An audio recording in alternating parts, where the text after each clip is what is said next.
Good evening and welcome to Icu Tv main news. Let's take a look at the top stories making headlines. Final ruling on President Edgar Lungu's burial set for tomorrow, 8th August 2025. Government assures public safety after Sino metals pollution incident. 372 passports seized in Lusaka anti-trafficking raid. In international news, Ghana Mourns ministers killed in military helicopter crash. In sports news, Zambia suffers 2-0 defeat to Congo DR in CHAN opener.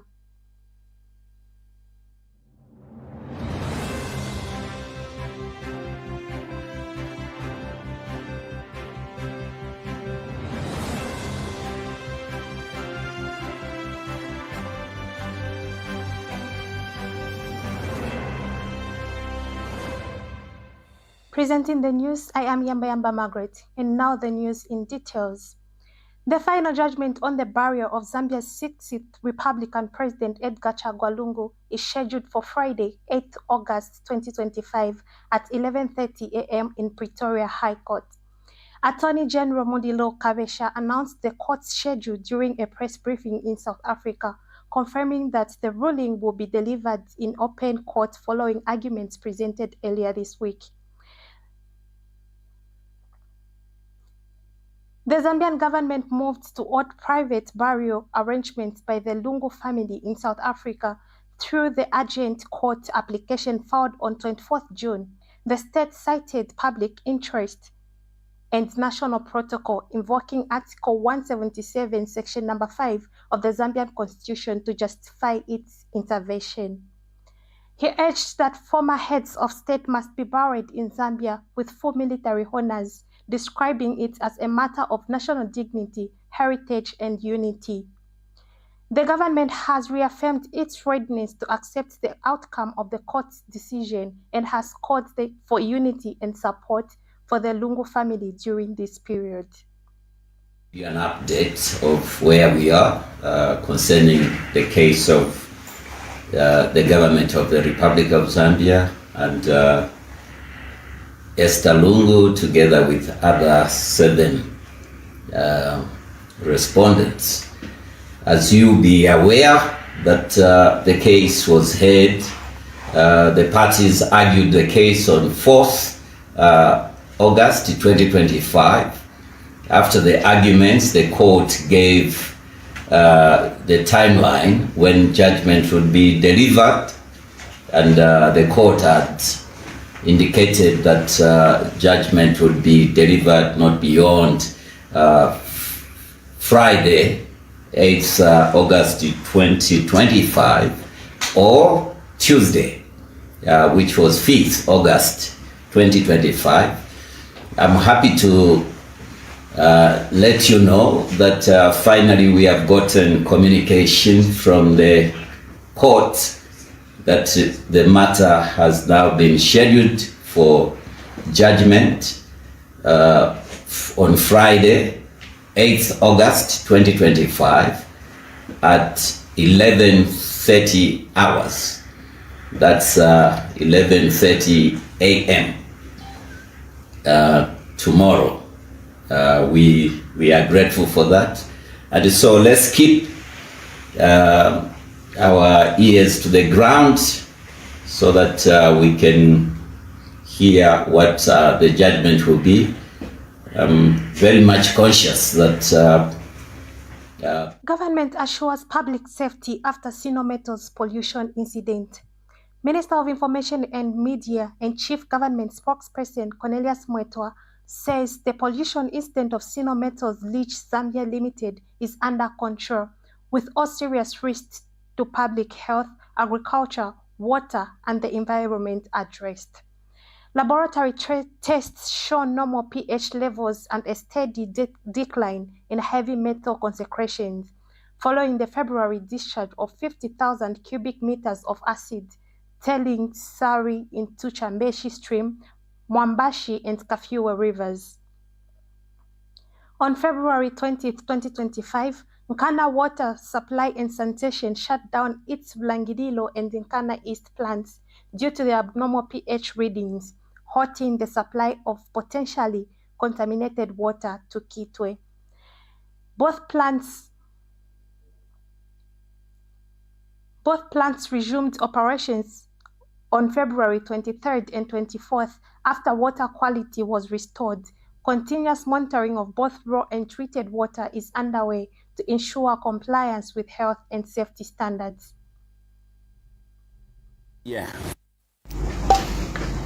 From the time the unfortunate incident occurred, the government, through its specialized agencies, mounted a robust and vigorous response that has normalized the situation to the extent where government can confidently now assure the safety of the people in the affected areas. As the nation may recall, the pollution was in the form of slippage of acid and heavy metals into Chambishi Stream, Mwambashi and Kafue rivers following the failure of the tailing dam at Sino. The failure resulted in the discharge of approximately 50,000 cubic meters of acidic tailing slurry into the aforementioned water bodies. Laboratory results show that the pH levels have returned to normal and concentrations of heavy metals are steadily decreasing, which means that the immediate danger to human, animal and plant life has been averted as we speak today. All serious implications on public health, water safety, agriculture and the environment have been brought under control. There is therefore no cause for alarm. The nation may recall that this incident occurred in February this year. That is to say, more than 6 months ago. There is therefore absolutely no need to press the panic button today to alarm the nation and the international community as to the safety of our water bodies, as aforementioned, and the relevant catchment basins and the environment. Ladies and gentlemen, the background of the incident is as follows. On 18 February 2025, government received a formal report from Sino Zambia Limited indicating a failure of tailings dam TD 15F. Upon receiving the report, the government, through the Zambia Environmental Management Agency, ZEMA, acted immediately by issuing a suspension of operations. Meanwhile, Minister of Green Economy and Environment, Mike Mposha, and Minister of Water Development and Sanitation, Colin Zinzovu, reported that no major health crises have been linked to the pollution, except for 3 minor cases of illnesses in Ngawe, all of which fully recovered. No fatalities have been recorded. In response, the Ministry of Mines and Minerals Development, led by Minister Paul Kabuswe, suspended all production of Sino minerals. The company has been fined over 1.5 million kwacha and ordered to implement 12 corrective actions. It has also begun interim compensation to affected communities and initiated decommissioning of the failed dam. Government remains firm in holding the polluter accountable and preventing future incidents while safeguarding public health and promoting environmental stability. Remember, the Chief Government spokesperson has clearly stated that over 200 samples have been collected and analyzed. Further, all the water, Kana water has supplied to our people has been tested before supplying to people. Again, Kana water has been empowered with the necessary funds to ensure that even their laboratory has been upgraded. quality control measures have been upgraded, quality control measures have been done very, very frequently. So assurance here is that the water we are providing to our people is of acceptable standards. I think let's not make any mistake about this. Further, other than just Turkana water, WAMA is also collecting these samples and also analyzing them. Further, we have an independent consultant called Alfred Knight. Again, when you look at these measurements from the three institutions, they are all within acceptable standards.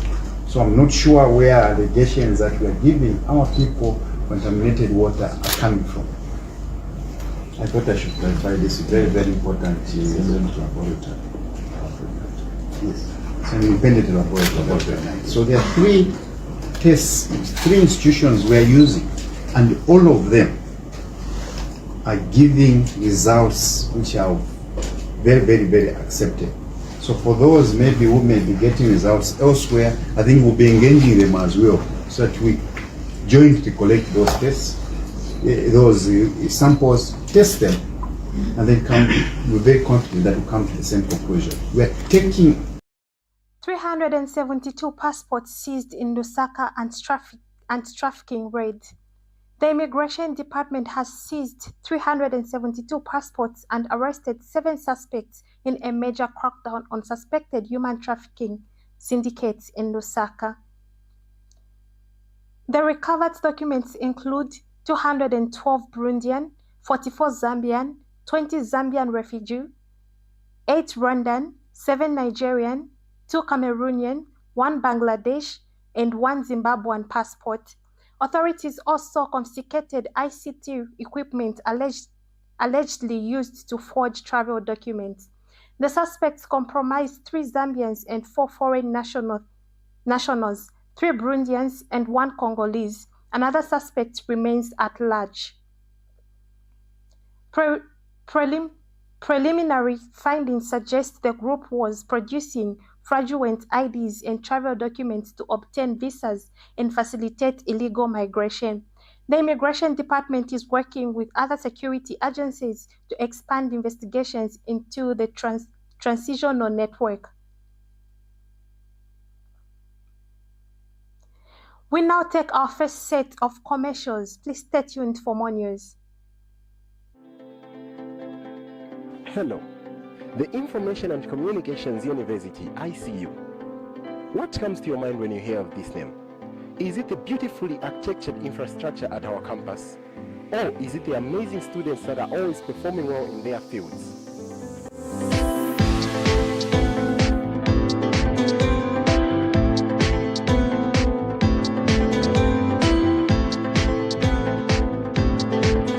My name is Zimba Emmanuel, and I present to you Alumni Chronicles, a program that gets to look at all students that have passed through the corridors of ICU and are making an impact in society today. Join me every week as I sit down with former students and get to listen to them, what they have to say about life after they've been through the university. Remember, it's Icu TV every week.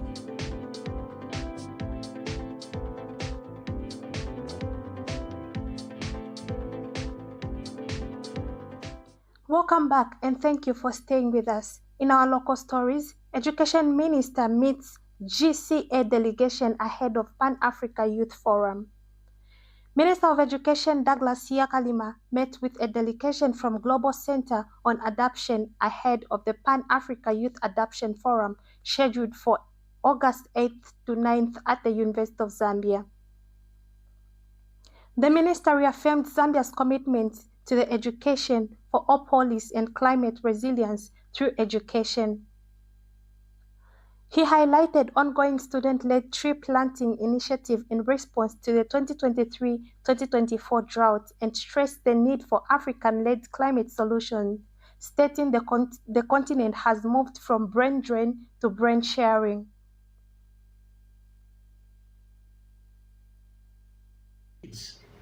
We feel like school-going children are easy to adapt to certain values and issues if they are taught at that level. Yes.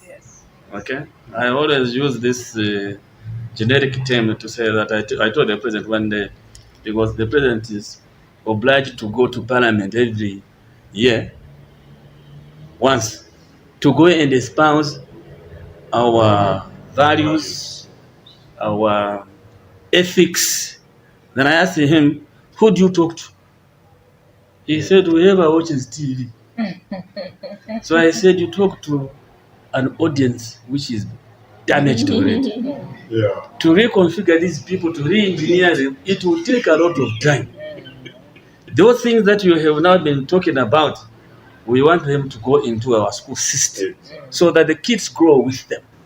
And the issue of climate change is an important, because it has come here anyway. Yes. So what we envisage, because of the free education, 2 million more children are now in school. Of course, you complain as teachers, no, there are many. They are better off in school than in the streets. Yes. Okay? Like we are talking about infrastructure, look for money from this. If they have. They do the infrastructure. Do you know why we said that? There were 4 million children in school. Now there are 6 million. That is excluding up.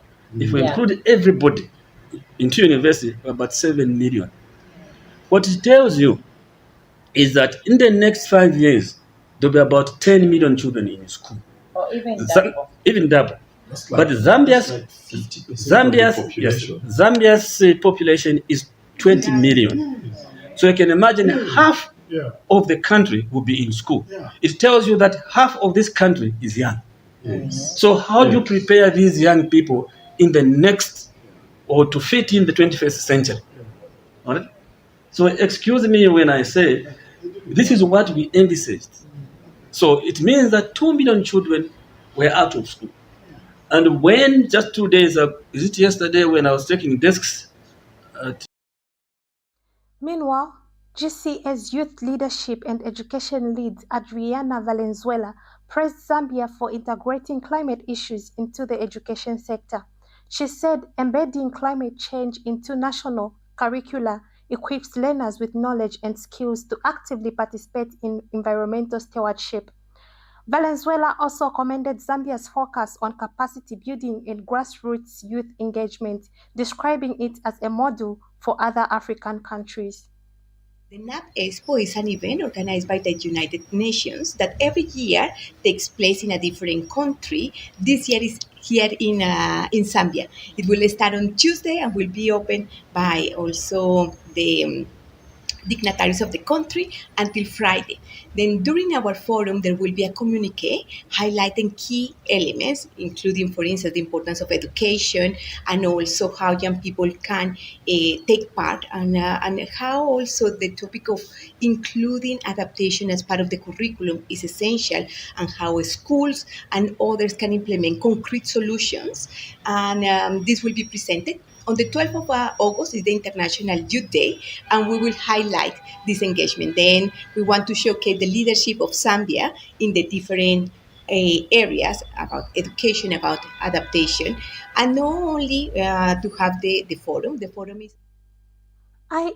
IESD Executive Director Ruth Nakazwe emphasized the importance of inclusive youth participation in climate adaptation efforts.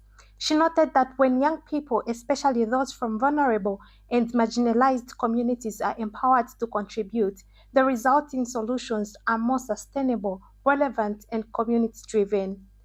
Nawakwi reaffirmed IESD's commitment to advancing inclusive education as a tool for environmental transformation. Considering one need that is under infrastructure, if the partnership can also consider requesting for the infrastructure that is disability friendly to promote inclusion in all the programs that will be aligned with the Global Center on Adaptation. So IESD also has a thematic area to promote the welfare of learners with disabilities in schools, and also the welfare of those that are marginalized and the vulnerable. So that is where we are focusing on promoting programs that could support our disabled learners in schools, and also provision of certain materials.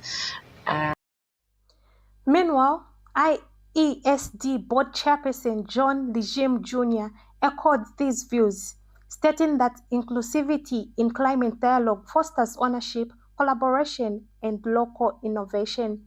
He stressed that resilient communities are built when every stakeholder, from the policymaker to youth in rural areas, is given a platform to shape adaptation strategies. Like they've said, much of this particular forum, the Youth Adaptation Forum, has already happened in other African countries like Uganda, Ghana, Kenya, and hosted by, like in Kenya, by the president there. And this particular one in Zambia is very unique, Honorable Minister. The uniqueness of this one in Zambia is it has a complexion of Pan-Africanism, in the sense that in the other countries where the Youth Adaptation Forum has been done, it was only in-country youths. But this particular one has representation from other African countries that are coming through and being part of this. So even when we are chartering the agenda, we will look at the Zambian complexion, but also holistically look at the African perspective of setting the agenda. So we're grateful for your time, and for us as IESD, we really geared up. Being educationists, all of us, most of us, these are your members. The forum will convene youth leaders from across Africa to showcase adaptation solutions, promote education-focused dialogue, and strengthen regional cooperation. The government has reaffirmed its commitment to inclusive, innovative climate action aligned with the Global Center on Adaptation's global agenda. ZCCMIH takes charge of gold sector transformation in Zambia. The government of Zambia has officially appointed ZCCM Investment Holdings to lead the formalization and transformation of the country's gold mining sector, making a significant milestone in efforts to unlock the industry's full economic potential. The move is aimed at integrating artisanal and small-scale gold miners into the formal economy, improving environmental standards and ensuring that more value from gold mining remains within local communities. For decades, Zambia's gold sector has operated largely informally, with minimal regulation, poor safety standards, and limited contribution to national revenue. ZCCMIH will now act as the anchor institution to drive a structured transformation program based on sustainability, inclusive stakeholder engagement, and transparency. As part of the initiative, mineral tenements will be transferred to ZCCMIH to serve a foundational asset. The company says this aligns with its mission to create sustainable wealth for the benefit of the Zambian people.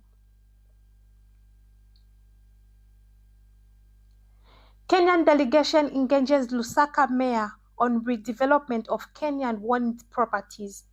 A Kenyan delegation led by Ambassador Joseph Masila has held talks with Lusaka Mayor Chilando Shtangala to explore the redevelopment of Kenyan-owned properties in Lusaka.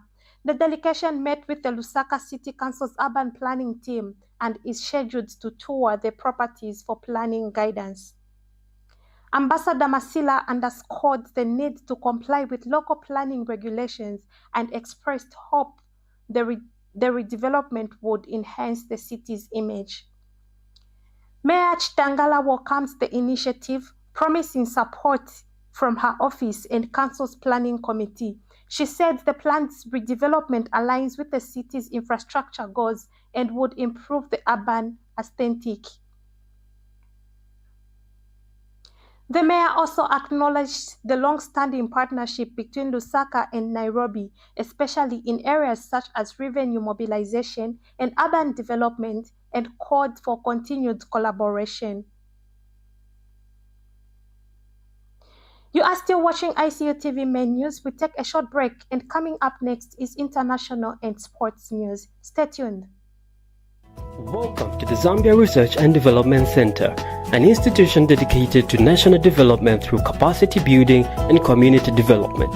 Established in 2007 by a group of professionals and lecturers, ZRDC has since become a hub of research and innovation in the country. Registered with the Ministry of Home Affairs under the Registrar of Societies, ZRDC pursues cutting-edge research to address pressing social and economic challenges. Get involved.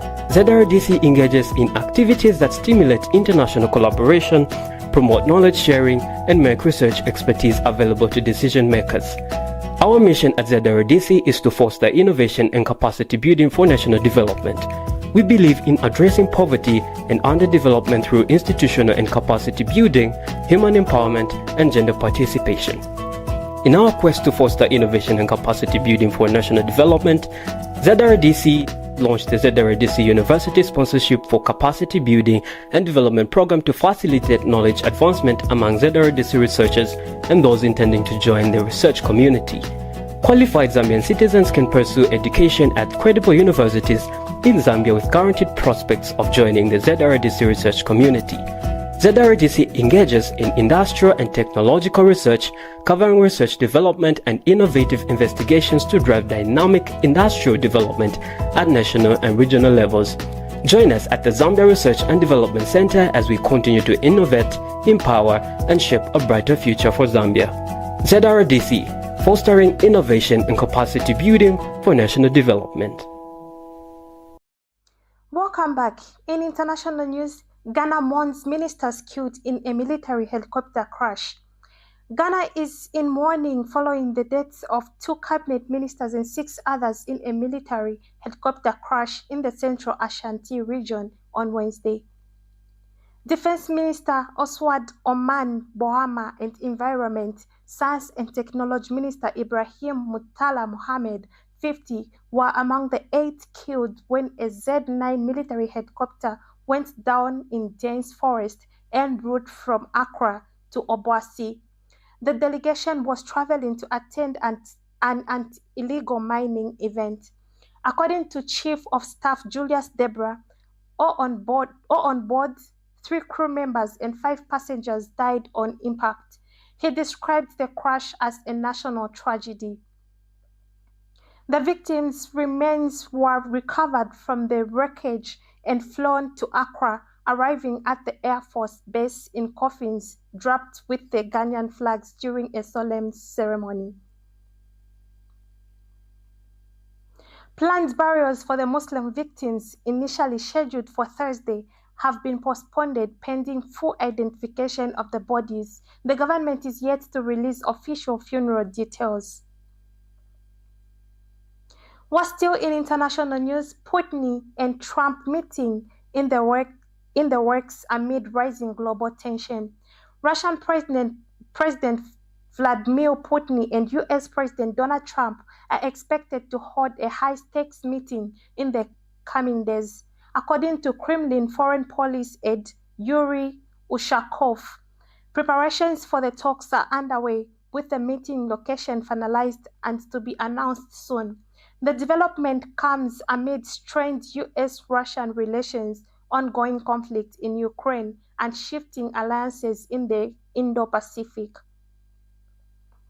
While exact details remain undisclosed, the agenda is expected to include discussion on NATO expansion, Ukraine's security, and recent geopolitical moves involving India and China. Trump administration has recently increased diplomatic engagement in those regions, aiming to de-escalate tension and reassert U.S. influence. Analysts see the anticipation meeting as a potential turning point, offering both leaders an opportunity to reopen critical lines of communication. However, doubts persist over the extent to which real progress can be achieved. The global community is watching closely, hoping the talks might ease tension, particularly in Eastern Europe and Asia. We take a short break. Stay tuned for more news in sports. Did you know that mental health conditions are treatable and recovery is possible. Hi, I'm Ngenea Febamoyo. I'm your host on Let's Talk Mental Health. I invite you all to this show where you freely express yourself, and together we find a solution. For more details, you can contact 0777 93 73 92, and we'll be there to help you find solutions to whatever you're going through.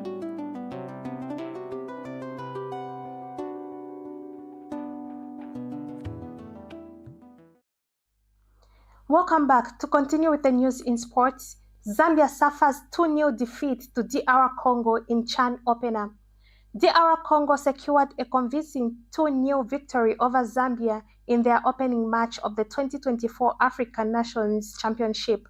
The match saw Ibrahim Matobo score in the 51st minute, followed by Hasso Malanga's goal in the 71st minute, sealing the win for the DR. This defeat marks a significant setback for Zambia as it's their first loss in a group stage match in the competition. The Chipolopolo boys will look to regroup and bounce back when they face Angola on Sunday in their second match. Zambia's recent form had shown promise with a 2-1 win over Angola in a warm-up friendly match ahead of the tournament. However, DR Congo's strong performance in this match has set the tone for their campaign. The outcome of this match puts pressure on Zambia's coach to reassess and adjust their strategy for the upcoming matches. Meanwhile, DR Congo will look to maintain their momentum and make strong impression in the tournament.